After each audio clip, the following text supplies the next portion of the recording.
Hello, welcome to the CarCast+Edmunds podcast. I'm Matt, the moderator, DeAndrea. We've got some very, very interesting stuff. I'm bringing on some guests from Edmunds today. So before we get started, let me remind you guys about our friends at BetOnline. BetOnline is your #1 source for all your sports betting needs this season, from baseball and golf to soccer and all the top fights in UFC, MMA, and boxing. They have every stat, every matchup, even live odds and spreads while the games are being played. When the game's over, head on over to our online casino and get in on a game of blackjack or poker or unwind with over 150 different slots games. Head to the website today to get in on the action. Use promo code BELIEVE for 50% free bet credit on your first deposit up to $250. That's 50% off at BLEAV. That's the promo code. Bet online. The game starts here. All right, Alistair Weaver, welcome back to the show, and you brought a friend. I did. I was just thinking, if you are betting, though, don't bet on England to win the Euro Soccer Championship, because we're pretty dreadful over the weekend. So there's a bit of important consumer advice. No, we are delighted. I brought a friend with me this time, Clint from our team, who has been responsible for putting the video together about all the EVs that we own and whether we would or wouldn't buy them again. So Yeah. we thought it would be fun to bring Clint on and talk about that. Yeah, thank you guys for having me. I'm excited to be here. Okay, so I kind of want to get into this a little bit. I think I just clicked on the wrong thing, but okay, Having some technical challenges that's here. not me. That's the website. Sorry, my bad. I was clicking on a link on the Edmunds website and it took me to the wrong page. A little side note for the web guys over there, but It's not my department. yeah, it's not your department, but we'll someone should send an email after this. So I was looking at the video and I want to get into it in the comparison. And just to kind of get ahead of this, of course, when you get up onto YouTube, people are like, why didn't you include the Kia, whatever? Why didn't you include this? It's like, because you don't own it yet. There's only a certain amount of cars you guys can put into the stable there before the budget starts getting really insane. And you know, somebody starts coming and going, hey, where are we spending all of our money? So what you guys wanted to take a look at was comparing all of the cars that you guys owned, because those cars you have the most amount of seat time in. Some of these cars you've owned for several years, in fact. And in the case of Tesla, have owned several of them over the years. So it's more of not just sort of the test results, if you will, but more of sort of the overall feeling of owning these cars and what kind of maintenance issues or costs associated with them, right? You kind of just went through the gamut of all of them. Yeah, Matt, maybe before we get into the details of each one, the basic premise of this is we have a budget every year to buy cars and live with them because we're a consumer brand. It's all about helping car shoppers. And so the best proxy that we have for kind of the everyday consumer experience is to buy a car and live with it. And we've got 40 people in the team. The cars get shared around. So it is, like I've got this. We talked about me having the Cybertruck last week. It's still parked outside the house, and it's just been used to taking the kids to school and shopping this week. So it's a proper real world test. And we've over the last 2 or 3 years, we've really focused on buying up a bunch of EVs because obviously that's the way the market's moving. And in particular, we've had a policy of buying up a lot of the startup EVs. So we've got to talk about a Rivian, a Lucid, a Fisker. Maybe not my best business decision, but we can talk about that in a moment. But that's been the philosophy. And pretty much every car that we have here, we bought with our own hard-earned cash. I think Clint and Brian, who also hosted the video, I think we calculated over 700 grand. And then there's one in here, the BMW, that we get given for a year. The BMW basically say, look, we want to participate in this, and because it won an award, we'll give you the car for a year so you can experience it in real time. But that's the idea, that's the principle. So maybe we could get into some of the details. Yeah, let's see where you guys want to start, because I haven't driven all of these. So it's I've been going through it and learning more about what the overall experience of it, other than like we went through all of the awards and the one in particular, like you said, the BMW, the i5, which I think is great, but I haven't had a chance to drive that one yet. So I need to reach out to them and see if we can schedule You some should. time in it. Yeah, I drove it to the office this morning. You should. it's interesting. It's like it keeps coming up. It's like this one is just good overall. It's good. We need to pay more attention to the BMW. It's really, really good. And I just don't know. I haven't had a chance to drive it yet. And as much as I've seen it and been in it, I just haven't had a chance to drive it yet. So where do you guys want to start? How do you want to go through this? Well, I think it's funny you mentioned the comments in the video at the very top, because we're in a world right now where EVs, regardless of what you think about them, everybody has a pretty strong opinion at the moment. So to Alistair's point, we're here to show you what it's like to live with on a day-to-day basis. In some cases, it's gone really well. In some cases, it's gone not so well in the slightest. And we have a really big variation, not only in the type of vehicles we're testing, but our lived experience with each one.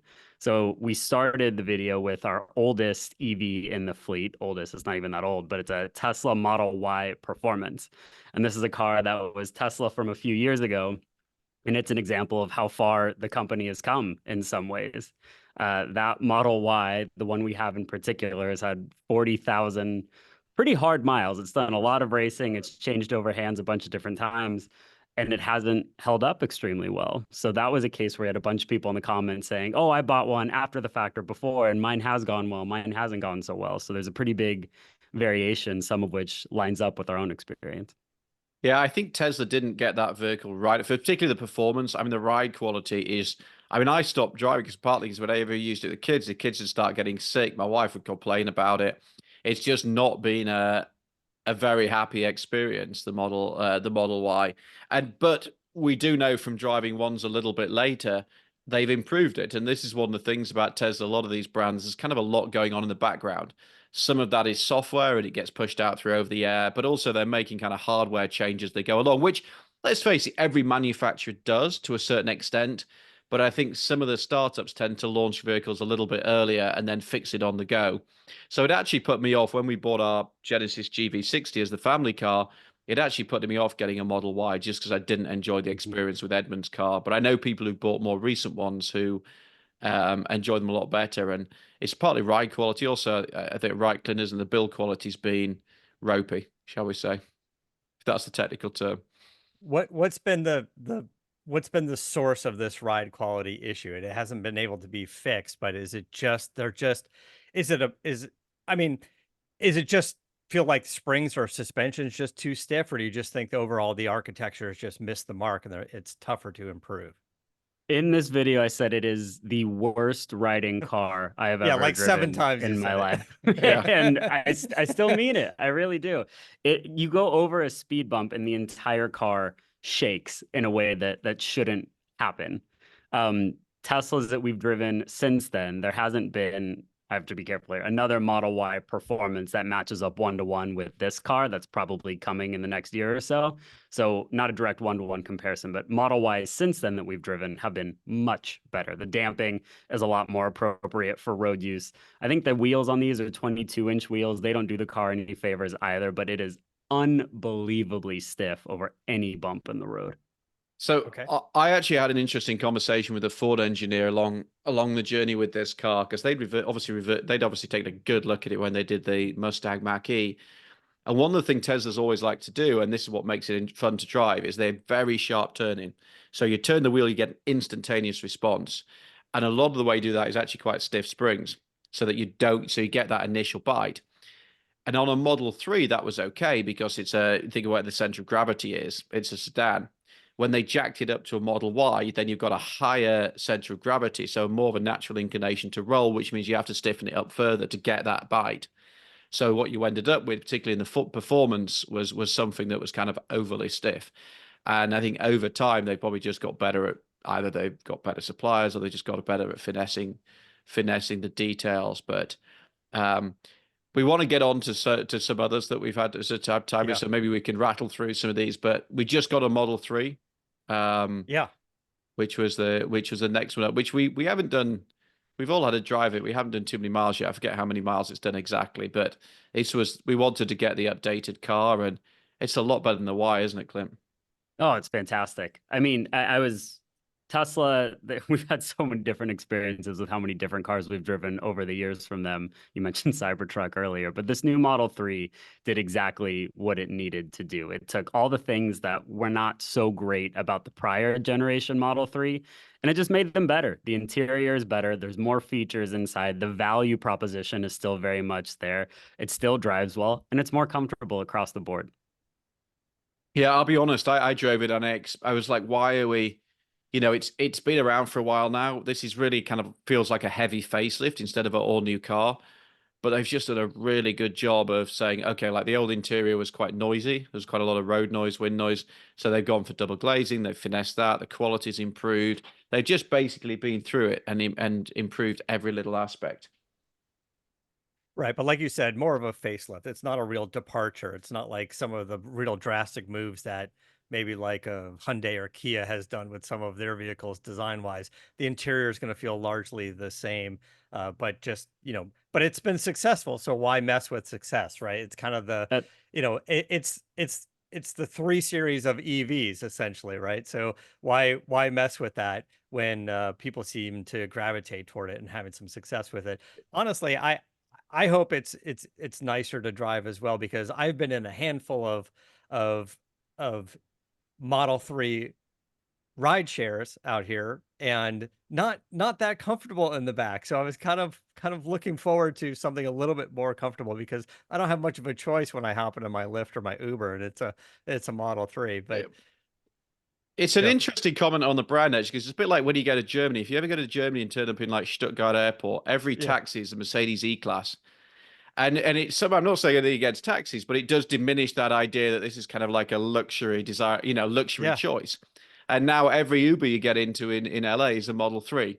It's And funny, maybe like a that's Model 3 or a Prius, and it really kind of yeah, equates the exactly. Model yeah. 3 with Prius. And you're like, Prius seems inexpensive. A Model 3 was coming from this luxury brand. And it brings the Model 3 down. It doesn't bring the Prius up, by the way. It just goes one direction, going, yeah, maybe the Model 3 is not the super luxury car. I don't get picked up in an E-Class or an Audi or something all that much. So we're But this car is not insanely expensive for what it is. Yeah. honestly, it's like just it's become the default EV, and you know it's hard not to like it. Really, it does a great job. We have got a Cybertruck. We talked about it on last week's show, but to be honest, we've done I think 700 miles so far, and I've done most of them. So we'll probably hold that for the next video. I'm going down the list here. Big rival to the Model Y and to some extent the Model 3 because there's a bit of a crossover. The Mustang Mach-E. I can remember like going up to prototype of this thing. It was like freezing cold in Detroit. It was like -40 or something. And when we had the initial look at it, and then when it came out, we ended up buying one. And you know, Ford's had a few challenges recently in terms of selling its EVs. We know there's some good deals out there at the moment, but I think we've enjoyed this. Done 18,000 miles in it, and both Fords. We're going to talk about the Lightning in a minute, and I know you own one, Matt. Yeah. The big striking thing about both Fords is they've been super reliable, like really reliable.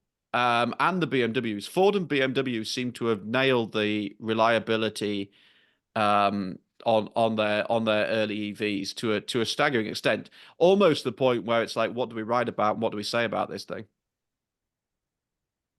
Yeah, not One the center point of maybe stimulating conversation from an ownership Yeah. experience, but this car has had 18, almost 20,000 miles at this point of trouble-free driving. If you're somebody who's listening, you want to consider an electric vehicle, but you don't want to mess with things or you're worried about what the experience might be, this is when you get in and drive, and it has been trouble-free. And I Even think on my truck, fairly trouble free as well. But one of the issues I was dealing with this past weekend, and this is probably going to come up on both the Fords that you guys have, not just the Mach E, but I had to drive the Lightning down to San Diego, and drove it down to San Diego and knew I needed a charge there. Found a fast charger, found like 350 kilowatt charger or something, but didn't make a difference. I had to sit there for an hour and 20 minutes just to get enough charge. Like, in my head I was like, "Oh, I'm just gonna get a quick charge, 30 minutes, I should get enough to get back home," and it just wasn't happening. Like, despite the best effort of that charger throwing as much juice and electrons at me as possible, my truck was not willing to eat them up in a rapid pace, because it took a while to charge. Yeah, the semantics of charging can definitely, it's specific to each individual in the situation, and there's a whole matter of things we can get into. But the good news is with the Ford products now, they do have access to the Tesla supercharging network. So if you're talking about now compared to 6 months ago, you have more options to charge your vehicle if you own a Lightning or a Mach-E. that's a good point, but the problem it doesn't change the fact that Tesla just gives you more charging options, but it doesn't change the fact that it only charges like 150 kilowatts. Now, a couple of years ago, that was fine.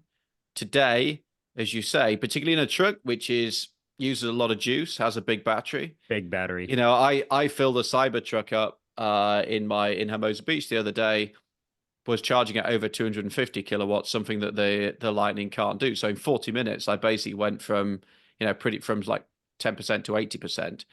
So it's something that if you check out if you check out edmunds.com/charging, we have like real world charging test data on all this sort of thing. But it is something that's holding the Ford and the Lightning back. The Mustang Mach-E and the Lightning back. And it's less of a problem in the Mustang because it's more efficient and it doesn't have such a big battery. In the truck, you're just smashing through a lot of electrons. So, unfortunately, it's going And to you're take a lot right. longer to. I have the Platinum. So what is that, like 130 kilowatt battery? Yeah. It's huge. It's a huge battery. And just to get enough charge, like I didn't even go to 80%, but just to get into the 70 range, from 30% to 70%, like it took a while. And that was fortunate for me being at least in San Diego, where I was at, a parking lot outside like a 24-hour fitness or something where they had 8 of those things going on. When I came back to LA and I needed to charge again, I went by another fast charger here in the neighborhood, and at 8 o'clock at night, every charger was full, and there was a line 5 cars deep of just everybody in the neighborhood just like lined up. I was like, well, this is going to take all night. I'm not sure what the plan is for these guys. But for me, I even felt bad like trying to get in that line. There was a Porsche Taycan in there. I was like, well, I assume that thing sucks up juice pretty quickly. But if I got in that line and needed to, even add 100 miles, I'm going to be there for 40 minutes and everyone's going to get pissed at me. So I was like, forget it. I'm just going to come to my warehouse, and I just charged my truck here overnight and took my other car, took the other Mustang home, the one with the gas engine in it, and drove that one home. But yeah, it's not always the most convenient thing, especially in And the LA other where there's so many. the other thing with it, because the batteries are so big, the home charging works. But as we found at the office where we do the range testing, we run it down to 0 with both the Lightning and the Rivian that we're going to talk about in a minute. If you've got 130 kilowatt hour batteries and you plug it into like a level 2 charger, like I have at home, you're probably pulling something like 7 kilowatts out of your home system. So you can it's literally like 20, 30 hours to recharge your car. So it's, if Yeah. you're running these massive batteries, fast charging actually becomes more pertinent, particularly obviously when you're out on the road. But yeah, so the Mackie that we've enjoyed less of an issue because you're just not burning as many electrons and you haven't got as big a battery. But certainly in the Lightning becomes a factor. But we like the Mackie. It's almost become a bit of a forgotten EV really at the moment because it's just that's why they've just brought out the rally version to try and kind of ignite some interest in it again. But overall, as Ford's first crack at a proper EV, I think it's a really good job. And unofficial advice, they're great used value at the moment as well. They are a great use value, yeah. And When you looking to buy one, Clint? Yeah, I was looking to buy this one, to be honest with you. I like that car a lot. yeah, well, there so it you're is. just You talking- probably know somebody. You're talking up its depreciation, not down. You're supposed to go the other way. Yeah, it's true. It's terrible. Something to look at overall for all of this EV testing, especially the long-term tests that you guys are doing, is sure, we talk about not charging to 100% all the time, but also how often can you fast charge? And does that start to take a toll on its battery? I think we just need to start considering looking at and testing EVs or rating EVs similar to boats, if you will. Boats, you go, hey, someone's got this yacht.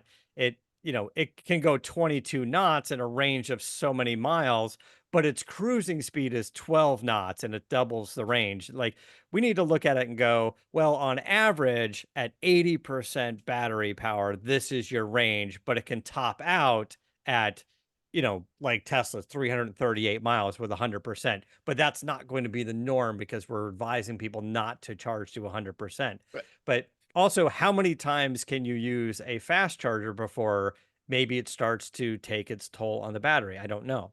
Well, that's one of the challenges. We have a lot of data. We've partnership with a company called Recurrent that's on the site as well, which basically talks about battery degradation. Yeah. And probably don't want to get too deep into it here, else we'll never get through the list. But basically, it's the big message. It's not like an iPhone. You know, like you have an iPhone for 2 years and then it's junk. The Yeah. reality is, cars, they degrade. We're saying about like 1 to 2% on average per year. So it's not like a really big. It's not a really big deal. At least not in the early years. So you're generally, I mean, it changes a little bit from car to car, and obviously, if a car's been supercharged the whole time, that can have an impact. But it's also difficult to tell if you're in the used market. You won't have that kind of level of data necessarily. So, but it's not like the big concern that I think some people think it is. I think people get so used to their phone being junk, and that's a whole different political argument. But Yeah. but cars don't degrade in the same way. So, as a And to used buy, quickly they do. prove that point, that Model Y we referenced at the beginning of the video, we just did a test a few months ago after 40,000 miles, lots of supercharging along the way. And in our Edmunds EV range test, it only lost about 15 miles of total range. So that's one example to kind of prove it's not as drastic as some people think. Yeah. Okay. All right. So moving on from the Mustang, where do you guys want to get to? The Rivian, Maybe we right? We're should. talking. Well, should we square off the Lightning because we started talking about it? Yeah, sure. Lightning. What's your thoughts on that? You guys, I feel like we Well, start what with are you, your you right? You're bought one? also an owner. I You am an owner and I enjoy the Lightning. I keep messing with mine, so I lowered it a bit, and that made it the second most uncomfortable vehicle you can buy. Uh, so that's where I dropped it off to get it fixed.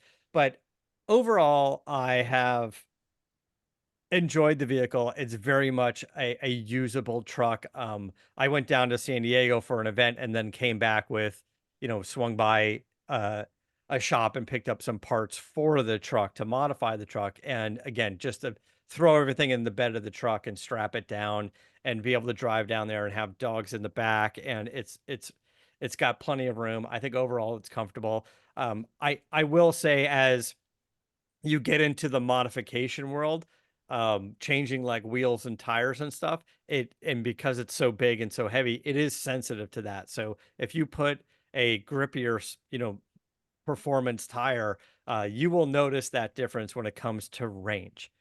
So if you want to maximize range, you want to go with that most efficient EV or all-weather tire that they sort of recommend for it. But I've definitely cut some range off of it. And it's more in the highway speeds, right? Around town, uh, more rolling resistance doesn't affect the range that much, but at 70 miles an hour, 75 miles an hour in the carpool lane or something, it does. How do you guys like your uh, F-150? I was trying to, sorry, I was going to pull up some data for you. I know we threw on all-terrain tires too on our truck at some point to see how much it impacted the range versus the regular street tires too. But with that truck in general, it's also sort of gone the way of the Mach-E, where it's not as shiny as it once was, maybe. Of course, it has a giant Tesla badge, stainless steel, ridiculous thing to compete against now that takes up the whole spotlight. But this is a truck. If you come from a gas truck and you want a truck that does truck things, this is the way you go in the EV world. And yeah, some of the points that you mentioned, there may be some range issues, some charging speed issues, but Ford made a really good effort with this truck. And for the most part, it's been great for us. We've put it through quite a bit of extensive testing, some hard things. When they sold it to me, they promised 300 miles of range, and every time I plug it in and fully charge it, it says 300 on the dash, but that first Right. 40, 50 miles of driving, you probably lose about 2 miles of range for every 1 mile of driving. So, it's I rather them just give me accurate mile than sort of, put a little cherry on top of the cake with what it's showing me on my dash, but I haven't really gotten quite that much of a range. But I haven't tried to sort of like hypermile it and do the actual testing that you guys do. I keep messing around with my truck and modifying it and uh, changing it. Guys, I'm going to step away for 20 seconds because it seems like my kids, who are 2 and 5, have locked the babysitter out of the house. So bear with me. The travels of school holidays, I'm sure everybody listening to this is having similar problems. Bear with me for 30 seconds, but I will be Nope. incisive and make a huge contribution when I get back. That's actually more fun of an update than I thought we would I get. That's kind of pretty hope you good, to take be the honest with camera you. with you. I'd like to see Yeah, that, I that know. portion of it where That's she's a like, perfect segue for me to talk yeah, about range and electric she's trucks. like, this But is my last day on the job. That's for yeah, right. sure. Seriously. All Your right. lived So experience, I think, is very true to what a lot of people experience too. I do want to say that when we do an EV range test, we try to have it mimic the real world. It's not a hypermiling effort where we turn off the air conditioning and try to make the truck go as far as possible. We drive it like people do in the real world. So the number we come back with, and we've driven multiple Ford Lightning products, and in a lot of cases, our findings are just slightly above what EPA and Ford will tell you. Um, but you're right. You know, it says 300 miles on the tin. You don't always get 300 miles, and you didn't do anything wrong along the way to do that. yeah, I'm back. The good. stroller's broken. They've locked the dog, locked the babysitter out. Oh, I love working from home. It's great. Does the All right. babysitter have any inputs for the podcast, or? Um, I think she just quit. I think she's learning to drive at the moment, so she can come Uh, to Edmunds for some real world consumer advice for the first Exactly. time driver. let's move on to the Rivian Yeah, since we're still on please the do. pickup truck. Since we're still talking about trucks. The R1T, you guys had this for a while. How do you like the R1T overall? Have you had any issues with it? Because it does fall into that category of startup companies. And there are a handful of comments for sure, especially if we get into the Fisker conversation about startups. In The my Rivian. time at Edmunds, I'm sorry about that. No, go I've for it, seen Clint. Go for probably it. 25, 30 long-term cars come through our garage. This is my favorite one, and by a pretty Okay. significant margin. I got to be honest with you. It's Eh, not perfect, but as a startup product, like you mentioned, the fun factor with this thing and its ability to just do so many things well stuck out to me. And I love this truck. I absolutely love this truck. I've also really enjoyed it. We took it on a family vacation last year and famously got caught out by the charging infrastructure. But that was more about the Rivian is the least efficient vehicle, or certainly was the least efficient vehicle we've ever tested. It's weighs 7,400 pounds, which is insane for a truck that's not full size. It sits sort of, it's a little bit bigger than a Tacoma, but certainly smaller than the Lightning or the Cybertruck. So it is incredibly heavy, and it does guzzle electrons, which means that but so you counter that. It's like we were saying about the Lightning. You counter that with a big battery, but of course that big battery needs recharging.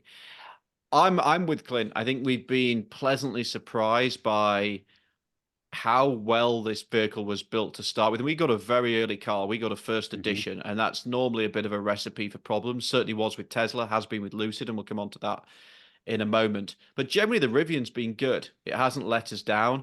The tailgate, they have a cover, like an automated cover for the tailgate. That's broken. There is a fix. We know what the issue is, that the early ones had one motor instead of two motors, so they were only pulling from one side. And over time, that's just basically broken the cover.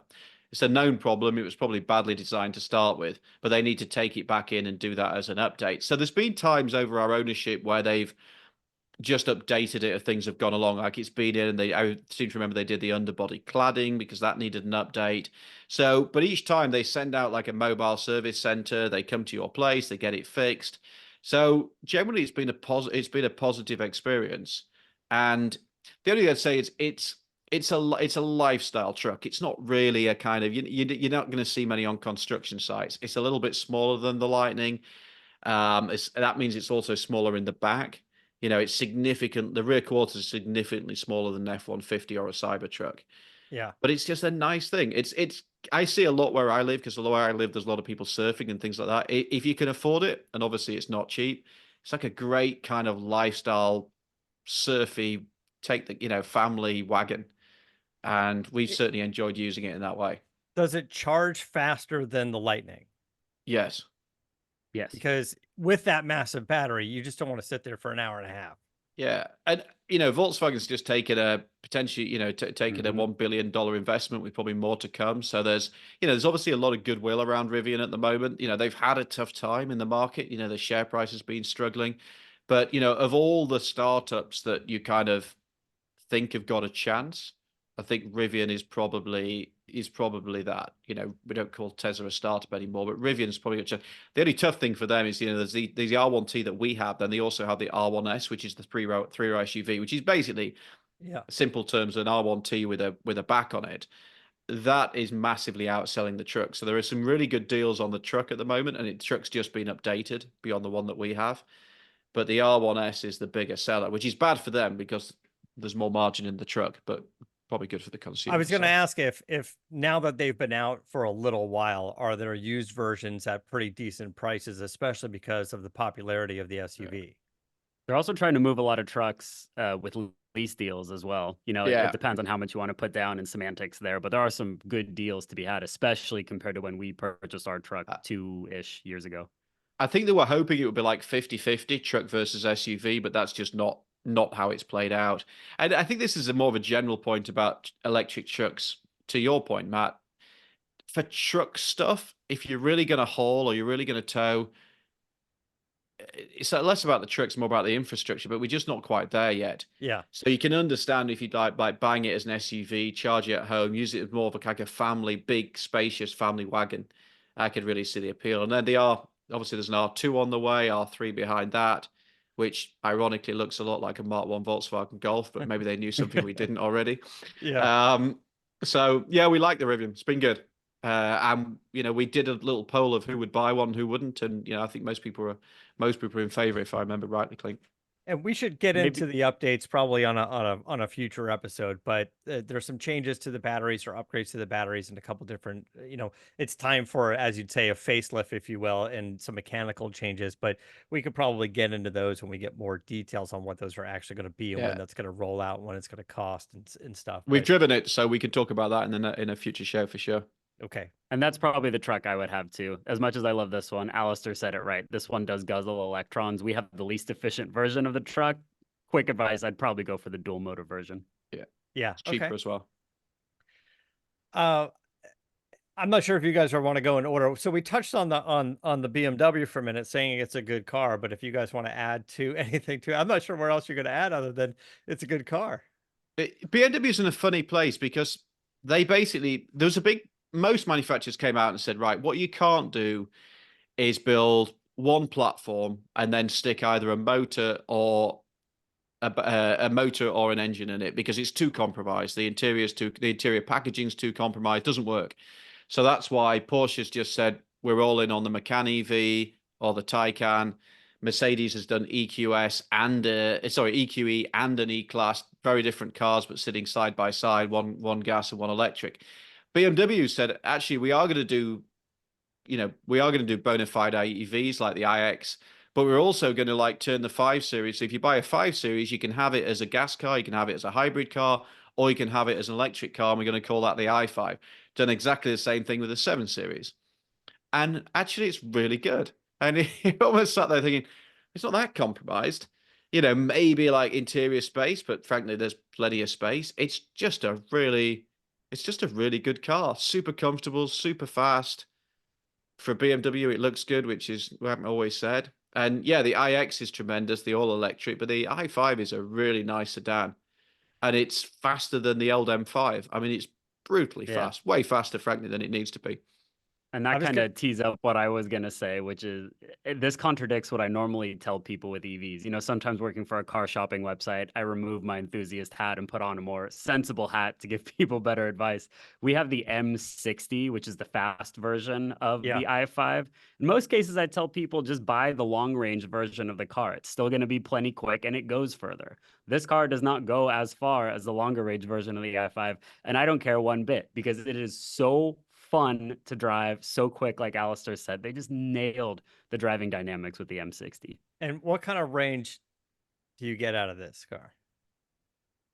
I'm going to quickly look that up while we talk. Yeah, I'm not expecting you to memorize the pop quiz. every single the range and the specs on every one of these things, because I know it's quick, I know it's fun, but yeah, it's I don't want to fail my pop quiz. 264 is the answer. The EPA rating on the car is 240, and our observed range figure was 264 miles.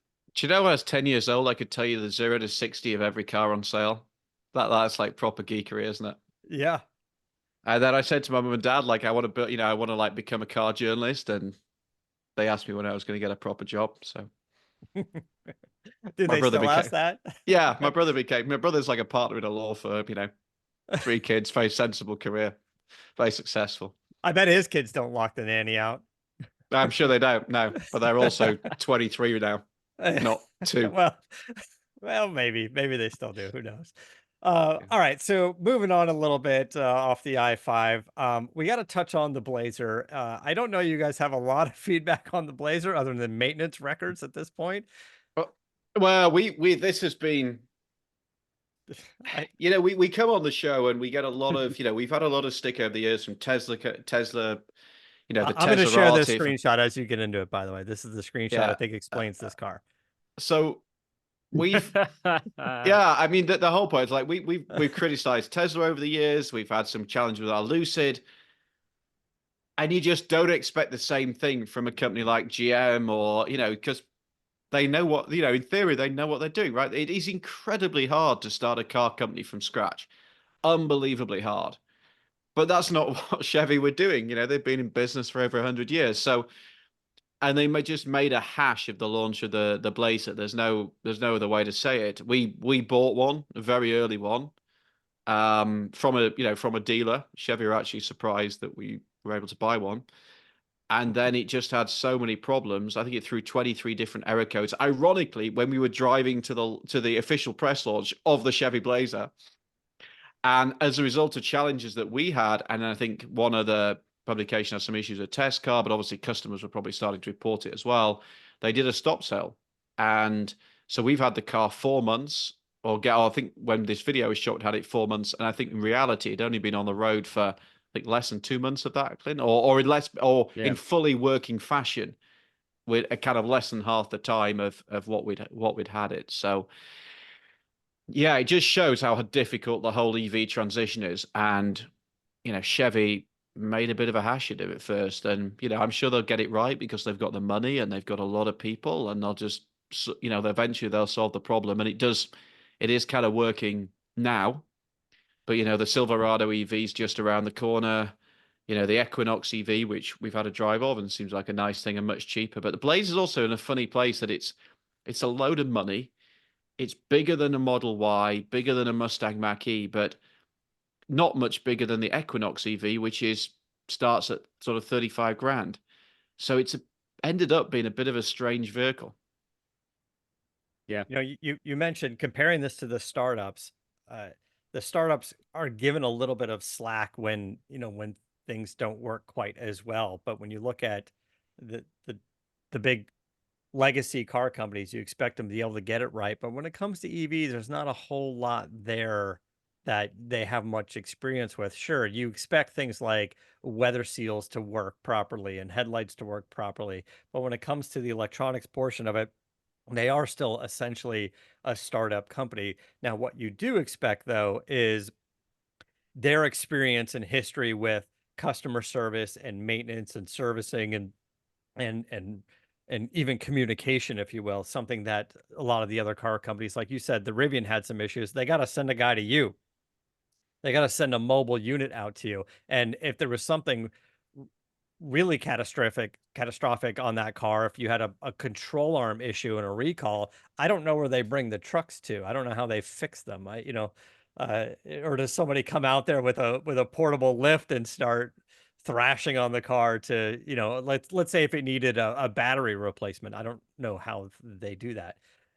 Whereas EVs, like GM would have the infrastructure to make those types of fixes. But so overall, your recommendation on the Blazer is still, hit the brakes for now. Blazer I trail would quickly elsewhere. say, yeah, right. Two things are true at the same time. Our experience with a very early build of the Blazer, we got one of the first ones in the country, was not good. It still is not great. That said, we've driven other GM's EV platforms called Ultium. So there's a lot of different cars that ride atop that platform. We've driven more Ultium products since then. Alistair named a few of them. Those have gone well. But the Blazer, at least in the early days, has not gone great. That doesn't mean that GM is down and out with EVs. They have a lot of room to go. Yeah, and Equinox particularly, we did drive that, and that looks like what the market needs, which is a good sized vehicle at a much more accessible price point. Better price, has And a lot of the same features that the Blazer offers as and, well. and it just shows how hard this whole business is, because basically what you're doing is turning yourself from effectively a hardware company to a software company. A lot of these vehicles, everybody talks these big buzzwords, say, oh, these vehicles are like software led, and Rivian's or Lucid's always talking about software defined vehicle. But a lot of some of that is marketing fluff, but some of that is also true. And if you're Ford and GM, you're hiring very different people to what you did 20 years ago. Yeah. And they're going into Silicon Valley, and Ford's hired a couple of big hires from Apple, on heavy stipends, because people in Silicon Valley tend to get paid quite well. So they're having to kind of change the business and the business model to catch up with all this stuff, which from our end makes it fascinating. So Blazer EV, I think it'll go down as an interesting point in GM's history, but they'll get it right, and it seems that they are getting it right with some things. Right. It's not to say that GM can't do it. They just missed the mark with the Blazer Yeah, EV. or And it certainly does, with the first versions, yeah. But it's and they've cut the price. The one good thing that they did do, and maybe this is a neat segue into our next vehicle, the Fisker. GM car. cut the price of the Blazer EV and then decided, which I think was a very sensible business decision, that they were going to pay people out who'd bought one early. So you didn't get into this game of saying, oh, well, hang on a minute, I've just paid $5,000 more for a vehicle that wasn't really functioning that well. So I think not enough people had bought them for it to be such a financial headache. They just took a view that we're going to write off a few million and give people a check, including us, which was, I think, good PR. yeah. One company that didn't, though, was Fisker, Fisker, largely because they're not about to cut you guys a check, are they? they're not cutting us a check. It's you know what, I'm going to start, because I'm an apologist for this vehicle. In the office, You really are. I really am. I'm like a lone voice, but I followed this journey for the car from the beginning. I went and looked at the early prototypes and stuff, and there's a good car still fighting to get out. That it's a good size. The interior's nice. There's some really nice interior detailing. I mean, it's, Henrik Fisker knows what he's doing from a design perspective. I like the California mode that we have, where all the windows and the rear window go down. Yeah. So there's lots of stuff about this that's actually quite good. And the fundamentals, the hardware is well built, because it was built by Magnus Steyr, who build a bunch of BMWs and Mercedes and Smarts and stuff. And again, know what they're doing. So the innate build quality is good. The problem is, and we go back to the GM issue, it just wasn't finished, and the software wasn't finished. And that's the hardest thing for them. So it needed probably another 6 months to a year of fine tuning on the software side. And I think Fisker just was like, we've got to get the vehicle out there. And Lucid have done the same thing, and we'll talk about the Air in a moment. But it's like, got to get some money going. This isn't unique to EVs. McLaren launched the MP412C way early. Maserati have done it. It's when a company just needs cash. So unfortunately, all these cars came into the market, and our car just wasn't ready. And it's such a shame that now they've gone down, and we're left with something that's not worth anything really. But yeah. Anyway, Clint, you can tell me I'm all wrong and it's rubbish, really. But I mean, the internet will tell you you're wrong for sure. yeah, The Fisker has been covered up and down. I'll quickly say that the video you're looking at on the screen right now, from the moment we shot that video to when we published, we had to go back and change some things because Fisker had gone bankrupt in the time between those two things happening. So to say that the company has had a wild ride these last 6 months is a significant understatement. You're seeing some of the problems we've experienced with the car. It refuses to unlock. When you turn the car on, the map locates us to the middle of Alaska. We live in Los Angeles. That's barely scratching the surface of some of these software-related issues, like Alistair said, that the car has brought us. Right. and we spent 70 grand, and now it's worth, I don't know, if you could find somebody to buy it, it's probably worth 20 today. And that'll be the really interesting end with our test whenever we do elect to get rid of this car, is who is going to buy it? What will we get for it? And then what is their experience going to be like? How are you going to get these cars serviced? There was just a recall that was issued this week or last week rather, on the Ocean, where they were having unlocking issues. So there was a stop sale on the car from the company that is bankrupt. It's a mess. Yeah. And it's hard Unfortunately, it because is a mess. and there's a difference between sort of servicing a car that's like come to end of its life and it's an interesting journey and one that we're going to be following as a story, because like the company's gone bankrupt, and it's gone bankrupt, I think, in a big way. So it's not, so it's, who is going to be finishing off the cruise control of it? I think cruise control is on, but there's a few things that just aren't there. Or who's going to sort the sat nav out, and just Yeah.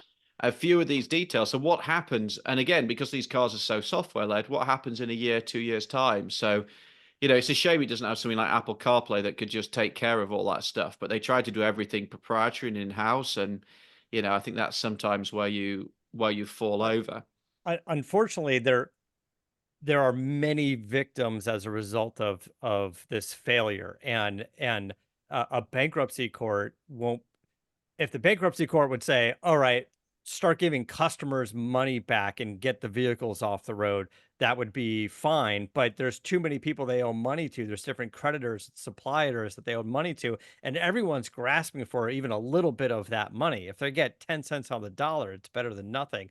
So it'll be difficult for even a bankruptcy court to go, you need to sell off your assets as much as possible, especially your IP, and then hold on to that to service the cars for a certain amount of time. I don't even think that's going to be an option. There's far too many creditors that are trying to get any dollar that they can get. So it's bad news. Other than a handful of like YouTubers or some wide-eyed SEMA builder that's going, I'm going to cut up a Fisker and put an LS engine in it and rewire it from scratch. Aside from that, you're right. I'm not sure who's going to be buying these things because it will break because of a software issue. And that's the one thing most of us that DIY on cars can't really fix. If you said it was a suspension issue, I'm like, okay, let's take a look at it. There's some smart welders and engineers out there that can hack away and Yeah. fix that. But if you can't unlock the doors, then what's the point if you can't get in it? You know, It's um, yeah, it's a challenge, but also, like, this is something with with our final car, the Lucid Air Grand Touring. Again, we bought an early car. This was, and also we bought a car towards the top of the range, and since then, the price point has come way down. And again, as Clint was saying earlier about the review, and there's some very attractive lease deals on Lucids right now, because they have a lot of Saudi investment behind them, and that's propping the company up. But it's been a struggle for them as well. And we got an early car, and again, it was launched to the market quite early. We had a lot of quality problems, huge amount of quality problems with a test car that we had that actually came from Lucid. They were arguing it was pre-production, but actually we'd had, it had actually been on sale for about 6 or 7 months by the time that we actually tested it at the track. And then yeah. with the vehicle that we were buying, the vehicle that we were initially going to get got turned around, and they said, we're not going to, we're just not comfortable with it, so we're going to give you a different vehicle, which is the one that we have. And it just started off with a lot of build quality issues that, hardware build quality issues that at 150 grand just weren't really acceptable. And then over time, the software's got better and better. They introduced things like CarPlay, but also the functionality. The fact that, when we got it, there was all sorts of stuff going on. Like sometimes your phone would connect, sometimes it wouldn't. Sometimes the contact would be there, sometimes they wouldn't. And you say, oh well, that's just teething trouble and it's a first world problem. But you spend 150 grand, and I can assure you it works on a Taycan. So that's been the challenge with Lucid.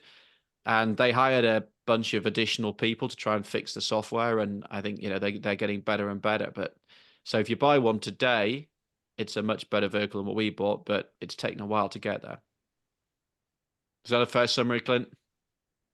Yeah, I think the flowers we need to give the car as well is that it drives great. We love Yeah, how it it does. drives, and it drives very far. It is still the furthest driving car. A version of this Lucid is still the furthest driving car we've ever had in our Edmunds EV range test. So they nailed that part of it. The efficiency, what they've done is incredible. The engineering with this car. And we've seen a lot of stories of people buying newer versions of our vehicle, ours, as you mentioned, early build. And I think they can get this right. And I think they're going to have to get this right because it's tough to sell expensive EVs as your only product. And they have an SUV coming out too. Yeah, and the other thing you say, the packaging. There's so much actually that they did right. This space inside, if you compare it to something like an EQE, which is a similar footprint on the road, there's way more space in the Lucid. There's some really good engineering. It goes really far. It goes really fast. Tons of space inside. It looks fabulous to my eyes, at least. and so it's getting there. It's just, again, it's the difference between Lucid and Tesla was when the Model Y came out, it wasn't great, things like build quality, and the first Model 3 we had was pretty appalling. But they were the only game in town, and they had this kind of like maverick boss, and nobody else was really in the game.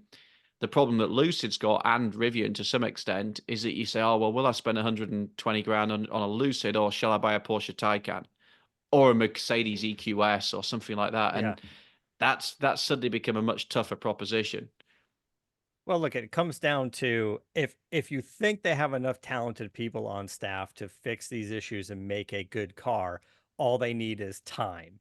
And do they have enough money And to money. buy themselves Yeah. time? You know, if there's enough money to buy themselves time, and eh, you know, yes, they kind of rushed to get the vehicle out probably a little bit early as well. But now we have seen everybody who's rushed to get the vehicle out has failed on getting that vehicle, with the vehicle. If you think about it, right? Anytime you're rushing now. So now the companies are going, do we have enough money to buy us time to launch a good vehicle? Because the initial reaction, the initial press, if it's bad, we're kind of getting sick of the, it was released early and they rushed it and they're a new company and they're a startup. All right, we cut everybody slack. Now, when do we start getting good cars? Right. And I'm not saying these cars are all bad, but I'm just saying enough with beta testing on us. Like this is not what we've been accustomed to for so long in the automotive space. Like let's start working on, you know, something decent. And really, like you said, Clint, it just takes enough money to buy them time to get it right. Money, It's a talents, and really good time. point. Yeah. Yeah. Yeah. And Money and it's talent and time. But if you have enough money, you can buy talent and time. Yeah, it's like the we're saying pretty. alternative. Sorry, the Sorry, go ahead. alternative is the Elon method, which is show something 5, 6, who knows how long years before it actually hits the market. I got to say, Rivian just did this the other month. They showed off the R2 and the R3, but those cars are still years away. It's kind of getting some excitement behind the brand and letting people Yeah. see what the future is. But I'm not the world's biggest fan of that either. If you're showing products that are still not validated yet and we're still years away from seeing them on the road. Yeah. Tends not to go down too well with it's a Wall Street play, but it tends not to go. Yeah. You're Yeah, right. or in Tesla's case, hoovering up a bit of cash with deposits. But Tesla's a bit of a unicorn. I think that's one of the big lessons that we take from this whole experience of buying and owning EVs. That they got into the market early. They did some incredible things, for as sort of breaking the mold as a car company. And there was a period in time where if you were setting up an EV company, people were throwing cash at you. We saw that with Fisker, but those days are probably over. So we hope Rivian survives. Lucid obviously has a lot of very wealthy backing, and Yeah. that gives them an advantage. But it's a tough road. So These announcements with the cars that are so, far in advance, that's all about just that's raising money for your companies. If you think about it, like, Lucid needs to launch an SUV to create excitement, or at least announce an SUV and create excitement, and go back to whoever's writing checks and go, look how excited everybody is. You just said it yourself. Rivian announced a few months ago a lineup of new cars, and they just announced $1 billion, potentially $5 billion partnership with That's right. Volkswagen, right? But anyway, that's so the problem. That's the problem with the kind. It's like the money's so big, you go like $1 billion. Oh my god! But actually, that's like doesn't get you that far. yeah, That keeps the lights on for a while. yeah, that's about it. All right, so we're gonna go ahead and wrap things up. You guys can check out this full video and more details in the reviews, and including some of the specs on a lot of these cars at Edmunds.com. The video is up there on the news page, or you can check out Edmunds Cars on YouTube, and you'll find it up there as well. What do you think, guys? Is there anything that we're missing? Anything else you want to touch on? No, I just say another thing. If you just Google Edmunds long-term tests, you'll get access to all of the cars. So lots of ways in which to enjoy this content. And big thanks to Clint for coming on and sharing expertise. Now we've got some more long-termers on board as well. We've got a Kia EV9. There's a few more things that we're eyeing up as well. So yeah, we can repeat this show in a few months' time. I'm looking forward to it. Clint, come back on. Welcome anytime. Thank you so much for having me. I appreciate it. Thanks, guys. Until next week, keep the air in the spare and the bag in the wheel.